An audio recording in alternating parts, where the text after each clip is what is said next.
नमस्कार दोस्तों, कैसे हैं आप सब। आशा करते हैं आप सभी बढ़िया होंगे। दोस्तों, अभी हाल ही में सुप्रीम कोर्ट और कार्यपालिका के बीच विवाद छिड़ चुका है और इस बीच हमें ये दो सवाल सबसे ज़्यादा देखने को मिल रहे हैं।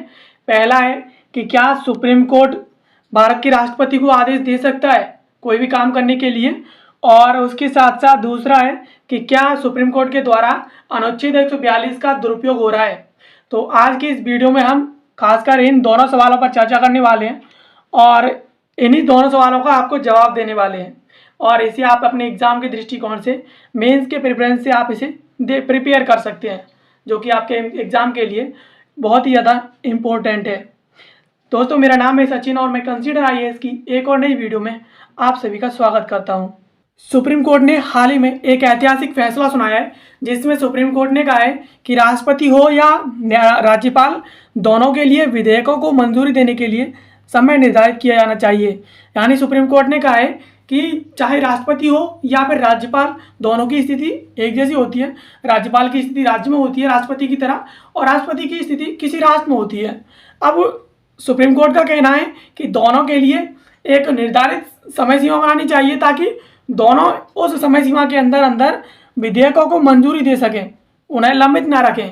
इसी वजह से इन्होंने ये फैसला सुनाया है। और कोर्ट के इन फैसलों के पीछे कहीं ना कहीं तमिलनाडु के जो गवर्नर हैं, उनके द्वारा बीते कुछ समय पहले 10 से अधिक विधेयकों को अनुमोदन के लिए रोक के रखा था, जिसके लिए तमिलनाडु सरकार के द्वारा सुप्रीम कोर्ट में याचिका दाखिल करनी पड़ी थी तमिलनाडु सरकार को।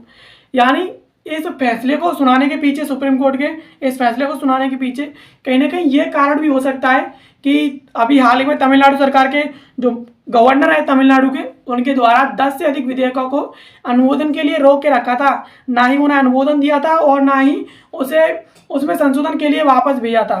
तो तमिलनाडु की सरकार को सुप्रीम कोर्ट में आकर के याचिका दाखिल करनी पड़ी थी, और उसके बाद सुप्रीम कोर्ट ने उस पर फैसला सुनाया था और राज्यपाल को अनुमोदन के लिए आदेशित किया था। इसके साथ साथ वक्फ विधेयक को कानून बनने के बाद विपक्ष और मुस्लिम समुदाय के द्वारा उसकी आलोचना की जा रही है। इसके पीछे ये कारण भी हो सकते हैं, यानी कहीं ना कहीं तमिलनाडु सरकार का भी वो रीज़न हो सकता है।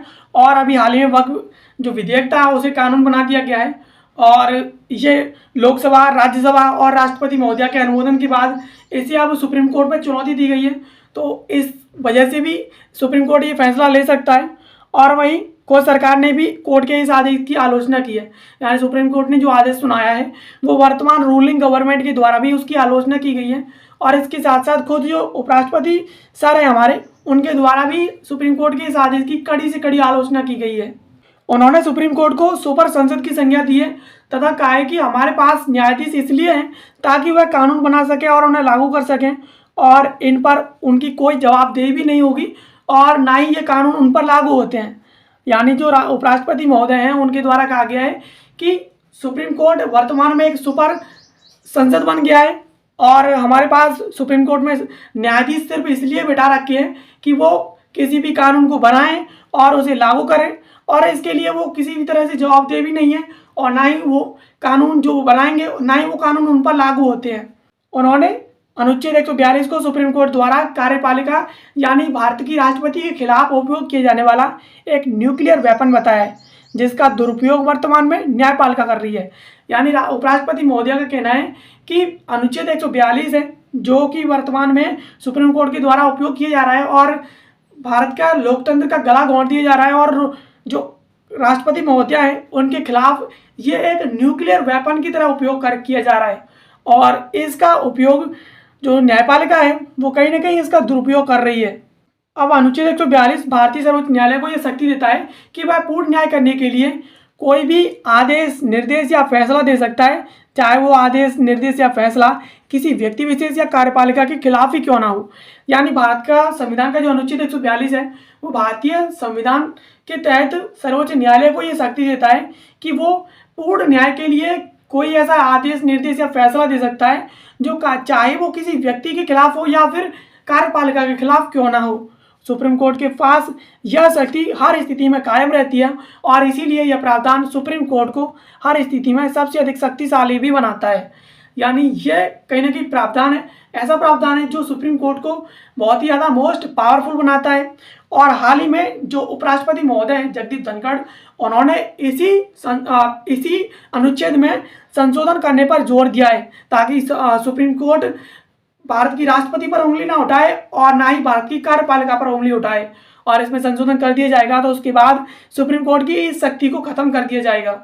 और इस अनुच्छेद का मसौदा अनुच्छेद 118 को भारत का जो संविधान सभा है उसके द्वारा बिना किसी बहस के अपनाया गया था, जिसमें कहा गया था कि सर्वोच्च न्यायालय अपने इस अधिकार क्षेत्र का प्रयोग किसी भी ऐसी स्थिति में डिक्री जारी कर सकता है इस अधिकार क्षेत्र का प्रयोग करके जो उसके समक्ष लंबित मामलों में पूर्ण न्याय सुनिश्चित करने के लिए आवश्यक हो। यानी अनुच्छेद जो 142वां अनुच्छेद है वो उस अनुच्छेद का मसौदा जो तैयार किया गया था अनुच्छेद 118 के तहत, तो उस टाइम पर संविधान सभा ने इस अनुच्छेद के मसौदे को बिना किसी बहस के स्वीकारा था। और उस मसौदे में यह कहा गया था कि भारत का सर्वोच्च न्यायालय अपने इस अधिकार क्षेत्र का प्रयोग ऐसी स्थिति में डिक्री पारित करने के लिए कर सकता है जब सर्वोच्च न्यायालय के समक्ष ज़्यादा से ज़्यादा ऐसे मामले लंबित हों जिसमें टाइम ज़्यादा लग रहा हो। तो ऐसे लंबित मामलों को और ऐसे मामलों में पूर्ण न्याय को सुनिश्चित करने के लिए भारत का सर्वोच्च न्यायालय अपने इस अधिकार क्षेत्र का प्रयोग कर सकता है और इसमें कोई उसे रोक भी नहीं सकता।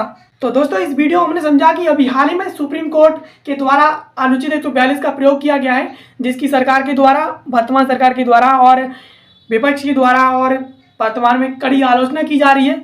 और इस अनुच्छेद 142 को सर्वोच्च न्यायालय के द्वारा उपयोग किया जाने वाला एक न्यूक्लियर वेपन बताया जा रहा है, जो कि कहीं ना कहीं गलत है। और जिस तरीके से सर्वोच्च न्यायालय को ये शक्ति दे रखी है पहले से, तो सर्वोच्च न्यायालय हर एक विधेयक को, चाहे वो अधिनियम हो या कोई कानून हो, उसमें अगर वो कानून को गलत काम करता है या गलत करता है तो उसे संशोधित करने के लिए सुप्रीम कोर्ट के पास ये पावर है। और इसके अंतर्गत सुप्रीम कोर्ट उसे संशोधित भी कर सकता है और संशोधित करने के आदेश भी जारी कर सकता है। आशा करते हैं वीडियो आपको पसंद आई होगी। ऐसी वीडियोस के लिए आप हमें सब्सक्राइब कर लीजिए। बाकी मिलते हैं किसी अगले वीडियो में किसी नए और महत्वपूर्ण टॉपिक के साथ। तब तक के लिए आप सभी का बहुत बहुत धन्यवाद।